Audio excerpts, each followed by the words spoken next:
अस्सलाम वालेकुम, this is मुर्शिद Ali and your watching the मुर्शिद टीवी। आज हम जिस मौजू के ऊपर बात करने जा रहे हैं, क्या पाकिस्तान दिवालिया हो सकता है? क्या इस खदशे में कोई हकीकत है? आज हम इस चीज़ का मुकम्मल तहकीक के साथ इल्मी जायज़ा लेंगे कि आखिर ऐसी क्या वजूहात हैं जिसकी बिना पर यह बार बार कहा जा रहा है कि पाकिस्तान दिवालिया हो सकता है। शुरू करने से पहले हम आपको रिमाइंड करवा दें, अगर आपने चैनल को सब्सक्राइब नहीं किया तो सब्सक्राइब कर दीजिए और बेल आइकन पर क्लिक कर दीजिए ताकि इस किस्म की मालूमाती वीडियोस आपको आगे भी मिलती रहें। तो शुरू करते हैं। पाकिस्तान की दिवालिया होने की खबरें उस वक्त जान पकड़ गईं जबकि श्रीलंका का दिवालिया हो चुका था, और जब लोगों ने उसकी वजूहात को देखा तो उन्होंने ये ख्याल किया कि इसी किस्म की वजूहात से पाकिस्तान भी दो चार है, मुमकिन है कि पाकिस्तान भी दिवालिया हो सकता है। तो सबसे पहले हम उन वजूहात का जिक्र करना लाजमी समझते हैं कि श्रीलंका को आखिर ऐसे कौन से हालात का सामना करना पड़ा कि श्रीलंका का दिवालिया हो गया। श्रीलंका के दिवालिया होने की सबसे पहली वजह यह बनी कि वहां की गवर्नमेंट ने अवाम को आसानी देने के लिए तमाम तर टैक्सेस को ख़त्म कर दिया, और उसके साथ साथ जो उनका मेन टैक्स था VAT उसको भी कम करके 8% तक कर दिया।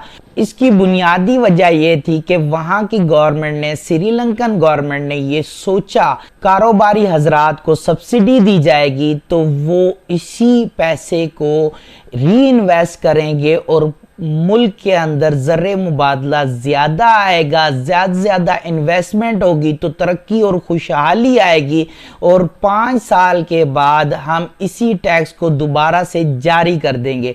लेकिन ऐसा नहीं हुआ।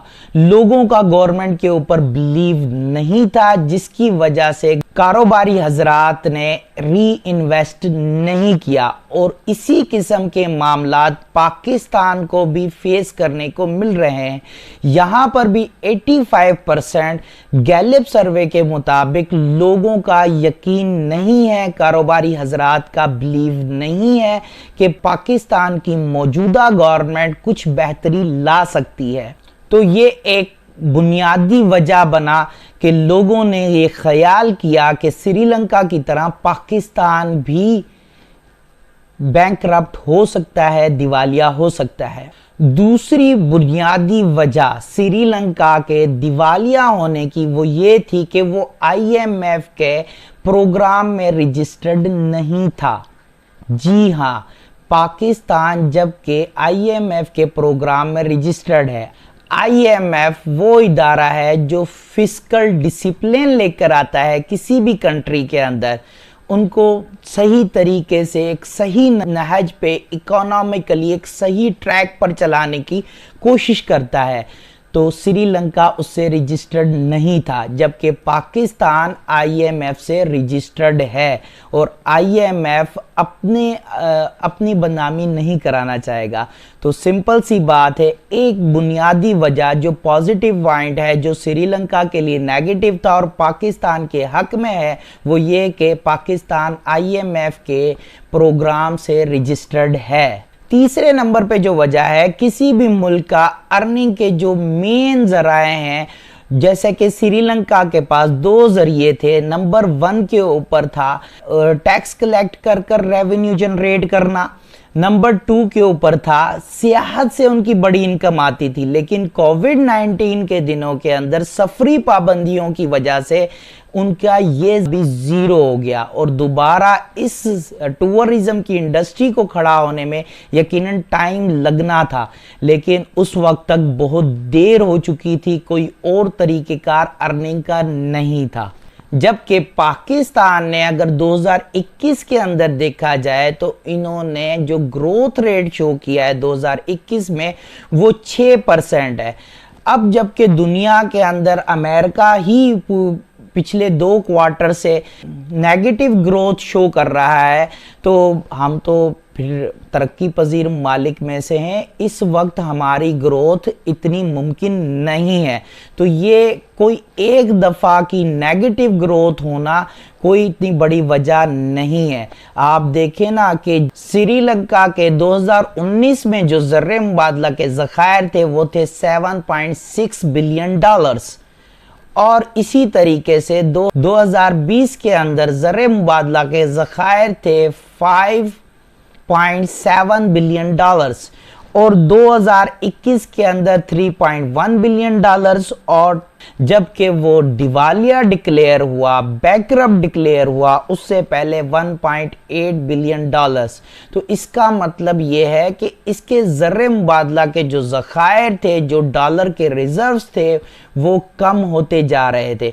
जबकि पाकिस्तान को अगर इसी तनाजुर में देखा जाए तो पाकिस्तान के ज़र्रे मुबादला के ज़खायर जो डॉलर्स में पड़े हुए हैं वो तो शायद ऑफिशियल नंबर्स के मुताबिक अराउंड $9 मिलियन हैं, लेकिन इसके अलावा पाकिस्तान के पास गोल्ड रिजर्व्स भी हैं जो कि इसे श्रीलंका से बहुत ज़्यादा मुख्तलिफ करता है। गोल्ड के रिजर्व $3.8 बिलियन के करीब करीब हैं।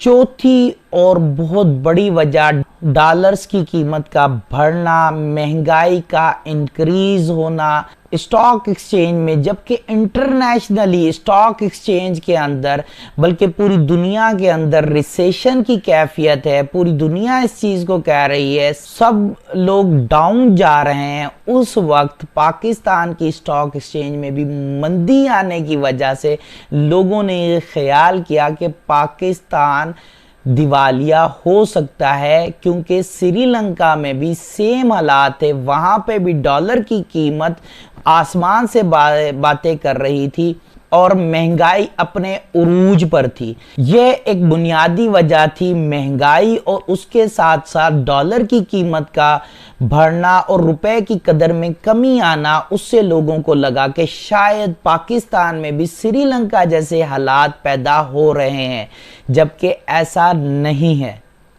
ये तो वो वजूहात थी जिससे लोगों को लगा कि शायद श्रीलंका वाले हालात पाकिस्तान में पैदा हो गए हैं, या जिस तरीके से श्रीलंका दिवालिया डिक्लेयर हुआ है या बैंकरप्ट हुआ है उसी तरीके से पाकिस्तान भी हो सकता है। लेकिन अब थोड़ा सा हम गौर करेंगे पाकिस्तान की उन वजूहात की तरफ जिसकी वजह से पाकिस्तान दिवालिया नहीं हो सकता। जी हाँ, पाकिस्तान बिल्कुल दिवालिया नहीं हो सकता, तो घबराने की कोई ज़रूरत नहीं है। लेकिन इस वीडियो का बनाने का मकसद ये बिल्कुल नहीं है कि आप रिलैक्स हो जाएं और पाकिस्तान के ज़र्रे मुबादला को बढ़ाने के लिए मेहनत और मुशक्क़त छोड़ दें। आपने अपनी मेहनत और मुशक्क़त को जारी रखना है। सबसे पहली वजह है कमाई का और कर्जा लेने का रेशो। ये इसमें वो तमाम कर्जे आ गए हैं जो इंटरनली एक्सटर्नली टोटल हमने ले रखे हैं। वो रेशो हमारा बनता है 70% का। इसका मतलब ये है कि हमारी कमाई तो ₹1 है, लेकिन उसमें से 70 पैसे हमने कर्जा लिया हुआ है जो कि हमने चुकाना है। जब तक आपकी कमाई ₹1 है तब तक आप दिवालिया नहीं हो सकते। तो पहला पॉइंट ये है कि आपने इतने ज़्यादा कर्जे नहीं ले रखे कि आप दिवालिया हो जाएं।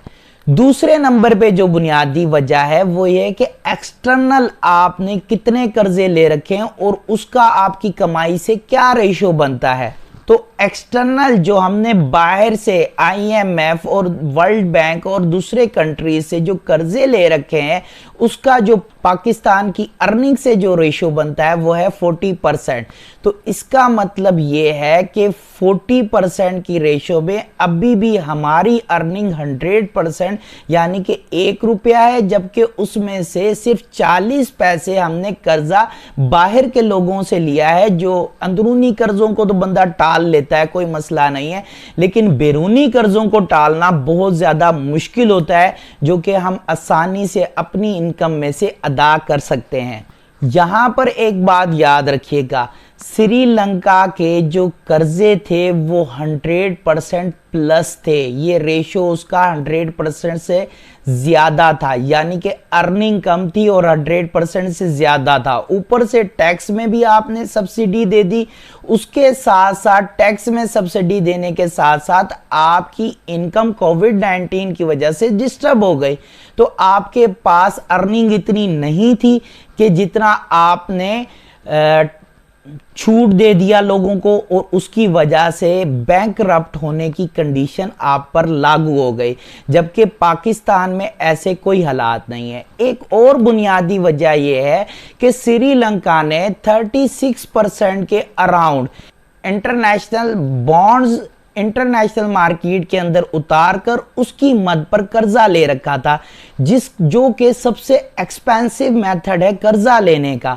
सेम तरीके से पाकिस्तान ने ऐसी कोई गलती नहीं की कि अपने बॉन्ड्स इंटरनेशनल मार्केट में उतारकर और उसकी बुनियाद पर हैवी इंटरेस्ट पे करके कोई कर्जा लिया हो, जो कि शॉर्ट टर्म में रिटर्न भी करना हो। तो ये एक बुनियादी वजह थी कि श्रीलंका बैंकरप्ट हो गया, जबकि पाकिस्तान के दूर दूर तक कोई चांसेस नहीं है बैंकरप्ट होने के।